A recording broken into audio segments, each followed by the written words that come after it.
বাংলাদেশের সমর্থনে পাকিস্তান কি কি করবে তার একটা তালিকা কয়েকদিন আগে ঘুরে বেড়াচ্ছিল না main stream media, social media, সব জায়গাতে। যার মধ্যে একটা পয়েন্ট আমি মনে করতে পারি, বিশ্বকাপে পাকিস্তান তাদের ম্যাচগুলো উৎসর্গ করবে বাংলাদেশকে, বাংলাদেশের সমর্থকদের।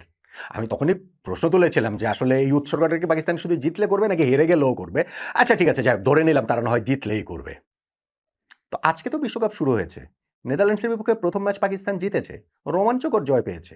সেই জয়টা কি তারা বাংলাদেশকে, বাংলাদেশ দলকে, বাংলাদেশের সমর্থকদের উৎসর্গ করেছে? শুনলাম না তো ভাই এরকম কোনো কিছু।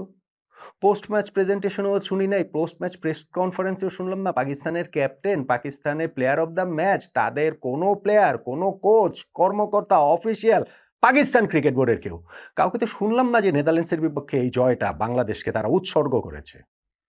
তাহলে আমরা যে লাফালাফি করলাম কয়েকদিন যে পাকিস্তান আমাদের ভাই, এত কিছু তারা করছে আমাদের জন্য, উৎসর্গ পর্যন্ত করবে, সেটার আসলে কি হলো? ওই যে পাকিস্তানের ক্যাপ্টেন সালমান আলী আগা বললেন যে বাংলাদেশ আমাদের ভাই, ওই যে আমাদের যুব ক্রীড়া মন্ত্রণালয়ের উপদেষ্টা ডক্টর আসিফ নজরুল ধন্যবাদ পাকিস্তান জানিয়ে এটা নিয়ে দিলেন। সেই যে পাকিস্তানের বয়কটের গর্জন, সেই গর্জনের সুর তো আস্তে আস্তে নরম হয়ে যাচ্ছে।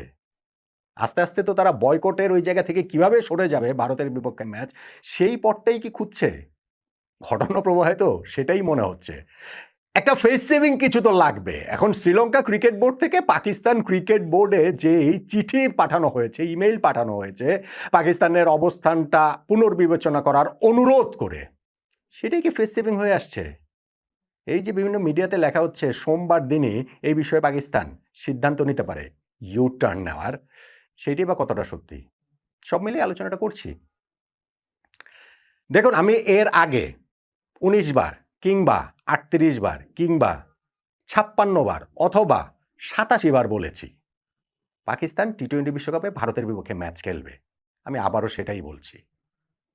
এইটা পুরোপুরি একটা রাজনৈতিক চাল, এবং সেই রাজনৈতিক চালে এমন একটা লেজে গোবরে অবস্থা হয়ে গিয়েছে, মুখ রক্ষা করার জন্য তো পাকিস্তানকে কিছু করতে হবে। কোনো একটা ভাবে তারা যে মাথা নিচু করে লেজ গুটিয়েই তারা খেলবে, কিন্তু অ্যাটলিস্ট তার আগে তো একটা ফেস সেভিং কোনো একটা ব্যাপার থাকতে হবে। সেই ব্যাপারটা কি?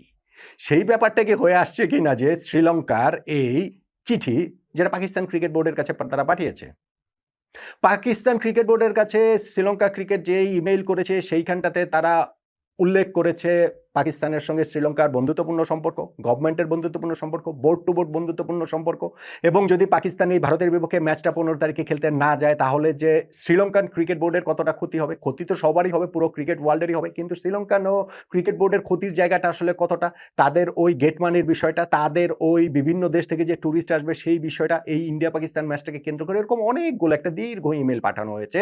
যেইখানটাতে সবচেয়ে গুরুত্বপূর্ণ অংশ হচ্ছে পাকিস্তানে যে লাহোর অ্যাটাকের শিকার হয়েছিল শ্রীলঙ্কার ক্রিকেটাররা, এরপরেও তো যেই দেশগুলো ওই পাকিস্তান সফর, দীর্ঘ একটা দিন ২০০৯ সালে সেই অ্যাটাক হয়েছিল, দীর্ঘ সময় পাকিস্তানে কোনো ইন্টারন্যাশনাল ক্রিকেট হয়নি, আবার যখন ইন্টারন্যাশনাল ক্রিকেট রিজিউম করেছে, সেই প্রথম টিমগুলোর মধ্যেই তো শ্রীলঙ্কা ছিল।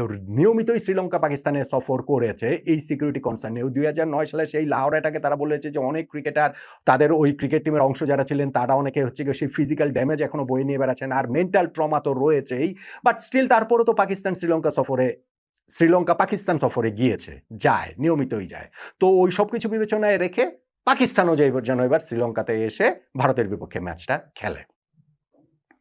এই ইমেইলটা প্রথমত মিডিয়াতে খবর এসেছে যে না, পিসিবি এই ইমেলটা আসলে উড়িয়ে দিয়েছে, এটার কোনো গুরুত্ব দেয়নি। কিন্তু এখন আবার খবর আসছে যে না, তারা বলছে যে আমরা উড়িয়ে দেইনি, বরং দুই দেশের গভর্নমেন্টের মধ্যে যে সুসম্পর্ক রয়েছে, পাকিস্তান ও শ্রীলঙ্কার দুই দেশের ক্রিকেট বোর্ডের মধ্যে যে সুসম্পর্ক রয়েছে, তাতে করে এইটা আমরা উড়িয়ে দিতে পারি না। তবে এই মুহূর্তে পাকিস্তান ক্রিকেট বোর্ডের চেয়ারম্যান মহসিন নাকভি তিনি দেশের বাইরে আছেন। এইটাও আবার একটা ইন্টারেস্টিং জিনিস, তাদের দেশের প্রধানমন্ত্রীও দেশের বাইরে থাকেন, স্বরাষ্ট্রমন্ত্রীও দেশের বাইরে থাকেন। ঘটনা যখনই ঘটে তখনই তারা দেশের বাইরে থাকেন, এবং সেই দেশটা, দেশের বাইরের দেশটা যে কোথায়, যেইখানটাতে এই যোগাযোগ করা যায় না, ইমেল টিমেল চালাচালি করা যায় না, ইন্টারনেটবিহীন বোধহয় মঙ্গল গ্রহে তারা থাকেন। যাই হোক, এখন ওই মহসিন নাকভি ফিরলে নাকি এখন মহসিন নাকভি এই শ্রীলঙ্কান ক্রিকেট বোর্ডের এই ইমেল নিয়ে আবার পাকিস্তানের প্রধানমন্ত্রী শাহবাজ শরীফের সঙ্গে আলোচনা করবেন। আলোচনা করে একটা ডিসিশনটা তারা জানাবেন যে খেলবেন কি খেলবেন না, ভারতের বিপক্ষে সিদ্ধান্ত পুনর্বিবেচনা করবেন কি করবেন না। ইউটার্নের আভাস পাচ্ছেন, বোঝা যাচ্ছে যে খেলাটা, মানে তারা আলটিমেটলি যেহেতু তাদের খেলতেই হবে, খেলা ছাড়া পাকিস্তান এটা এফোর্ড করতে পারে না রে ভাই, পারে না। আবার এহসান মানে, যিনি আইসিসি চেয়ারম্যানও ছিলেন পাকিস্তানের, তিনি আবার বলছেন যে এই ঘটনার যে মধ্যস্থতার জন্য আইসিসি যাকে নিয়োগ করেছেন ইমরান খাজা নামে, যিনি আইসিসির মেম্বার বটে, তবে তিনি সিঙ্গাপুর ক্রিকেট অ্যাসোসিয়েশনের প্রতিনিধিত্ব করেন, আইসিসির ডেপুটি ভাইস চেয়ারম্যান বা এরকম কোনো একটা পোস্ট। তো এসএন মনি বলছেন যে না, এটা তাকে দায়িত্ব দেওয়া হবে কেন? এইটা আইসিসি প্রেসিডেন্ট জয় শাহ নিজে দায়িত্ব নেওয়া উচিত। জয় শাহ নিজে পাকিস্তানে যাওয়া উচিত, পাকিস্তানে গিয়ে তার ওই পাকিস্তান সরকারের সঙ্গে কথা বলা উচিত, অনুরোধ করা উচিত যেন পাকিস্তান এই ভারতের বিপক্ষে ম্যাচটা খেলে, এবং পাকিস্তানের গ্রিভেন্সটা কোথায়, তাদের এই বঞ্চনাটা যে কোথায়, রাগ ক্ষোভ হতাশার জায়গাটা যে কি, সেটা যেন তিনি শুনেন। জয় শাহ নিজে গিয়ে পাকিস্তান সফর করে যেন সেটা শুনেন। সুরটা বুঝতে পারছেন? মানে জয় শাহ গেলেই এখন তাহলে হয়ে যাবে, এরকম অনেক কিছু হলেই হয়ে যাবে, এরকম থিওরি টিউরি বের হচ্ছে। সেই থিওরি বের হওয়ার কথা, শেষ কথা হচ্ছে কি একটাই, যে ভাই পাকিস্তান এই ম্যাচটা খেলবে। আর এই যে আজকে প্রথম ম্যাচটাতে নিজেদের নেদারল্যান্ডসের বিপক্ষে হেরেই তো গিয়েছিল প্রায়। যদি ওই ক্যাচটা ম্যাক্স আউট ধরতে পারতেন ফাহিম আশরাফের, তাহলে পাকিস্তান হেরেই গিয়েছিল।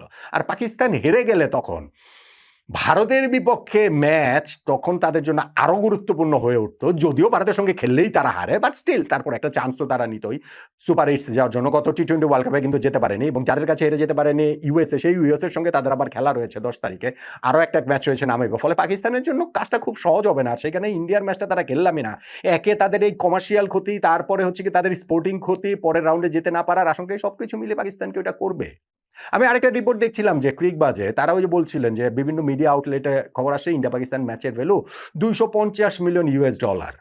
250 মিলিয়ন না, $500 মিলিয়ন সেই খবরও এসেছে। মানে একটা ম্যাচের মূল্য নাকি 6,000 কোটি টাকা বাংলাদেশের টাকায়। 250 মিলিয়ন হলেও তো 3,000 কোটি টাকা। এইগুলো হচ্ছে গিয়ে ফাও কথা। এগুলো হচ্ছে গিয়ে অনেক কিছু ইকুয়েশন মিলিয়ে বেটিং টেটিং, তারপরে এই যে দর্শকরা আসবেন, সেই দর্শকদের কি বলা চলে, তাদের ট্রাভেল কস্ট, তাদের এই এফোর্ট, তাদের এই টাইম ইনভেস্টমেন্ট, সব কিছু মিলিয়ে ওইটা করা হয়। স্পেশালি হচ্ছে গিয়ে ওই লিগাল বেটিং এর যে জায়গাটা, সেইগুলোর দায় তো আইসিসির না। আইসিসি তো সেই ক্ষতিটা হবে না, হবে। তো শেষ পর্যন্ত ওই ক্রিকবাজ লিখেছে যে ভারত পাকিস্তান ম্যাচের ভ্যালুটা হয়তো বা $30-35 মিলিয়ন হতে পারে। এখন পাকিস্তান ক্রিকেট বোর্ডকে প্রতি বছর আইসিসি $34.5 মিলিয়ন হচ্ছে গিয়ে এই তারা দিয়ে থাকে রেভিনিউ শেয়ারে। তো ইন্ডিয়া পাকিস্তান ম্যাচে যদি আইসিসি সেই ক্ষতির জায়গাটা হয়, পাকিস্তানের কাছ থেকে ওই টাকাটা কেটে রাখবে। পাকিস্তানে তাহলে হচ্ছে গিয়ে তাদের এই ফিনান্সিয়ালিও তাদের কাছ থেকে ওই টাকাটা নিয়ে রাখবে, কে রাখবে, ওই টাকাটা কেটে রাখবে, দিবে না। ফিনান্সিয়ালিও পাকিস্তানের loss, sporting point of view থেকেও তারা পরের রাউন্ডে যেতে পারে কিনা সেইটার একটা ব্যাপার রয়েছে। পাকিস্তান কোন গ্রাউন্ড থেকে বাংলাদেশের পাশে থাকার জন্য তারা এই ভারতের বিপক্ষে ম্যাচটা বয়কট করবে? এবং বয়কট যে তারা করবে না, সূর্যে তাদের পাল্টে যাচ্ছে। এই যে মহসিন নকভি দেশে আসলে আবার কথা বলবেন পাকিস্তানের প্রধানমন্ত্রীর সঙ্গে, একটা ডিসিশন দিবেন, সোমবারের কথা বলেছে। আমার ধারণা সোমবারের মধ্যে হবে না, নাটকটা আসলে কন্টিনিউ করবে আরও কিছু। ওই 15 তারিখ তো এখন অনেক সময় রয়েছে। আর এটার সঙ্গে যেহেতু বাংলাদেশের নির্বাচনের একটা সম্পর্কের জায়গাটা আমি আশঙ্কা করি প্রবলভাবে, ফলে এটা আরও কিছুটা নাটক টাটক করে ফাইনালি গিয়ে পাকিস্তান আসলে এই খেলার সম্মতিটা দিয়ে দেবে। আর আমরা যে লাফাচ্ছিলাম যে পাকিস্তান আমাদের ভাই, ধন্যবাদ, পাকিস্তানের ক্যাপ্টেন বলেন যে বাংলাদেশের আমাদের ভাই, অতএব তারা আমাদের ভাই, ধন্যবাদ পাকিস্তান লিখে আমাদের ক্রীড়া উপদেষ্টা হচ্ছে গিয়ে ফেসবুকে স্ট্যাটাস দিয়ে দেন। আমাদের তো লাফালাফি করার কিছু নাই। বাংলাদেশ এই খেলায় কখনো ছিলই না, বরং আমাদেরকে গাছে তুলে দিয়ে পাকিস্তানি মই সরিয়ে নিয়েছে। নিজেদের নাক কেটে পাকিস্তান পরের যাত্রা ভঙ্গ আসলে করবে না। ভারতের বিপক্ষে ম্যাচটা পাকিস্তান খেলবে, আর আমরা বাংলাদেশ নাই বলে হাউতাশ ও আফসোস করেই যাব। তাও আমাদের ওই উপলব্ধির জায়গাটা আসুক যে আমাদেরকে ট্র্যাপ করে এই জায়গাটাতে নিয়ে যাওয়া হয়েছে, এবং যারা আমাদের ক্রিকেটের ধ্বংস চায় তারা আমাদের ক্রিকেটটাকে এই জায়গাটাতে নিয়ে যেতে চাইছে। ওই উপলব্ধির জায়গাটাও যদি আসে, তাহলেও বাংলাদেশ এইখান থেকে ঘুরে দাঁড়াতে পারবে, বাংলাদেশ ক্রিকেট এইখান থেকে ফিরে দাঁড়াতে পারবে। আর যদি আমরা এখনো ওই একটা বাবলের মধ্যে থাকি যে না আমরা একটা বিরাট কাজ করেছি ওয়ার্ল্ড কাপ না খেলে, তাহলে আর আমাদের ক্রিকেটের ধ্বংস ঠেকানোর কেউ নেই।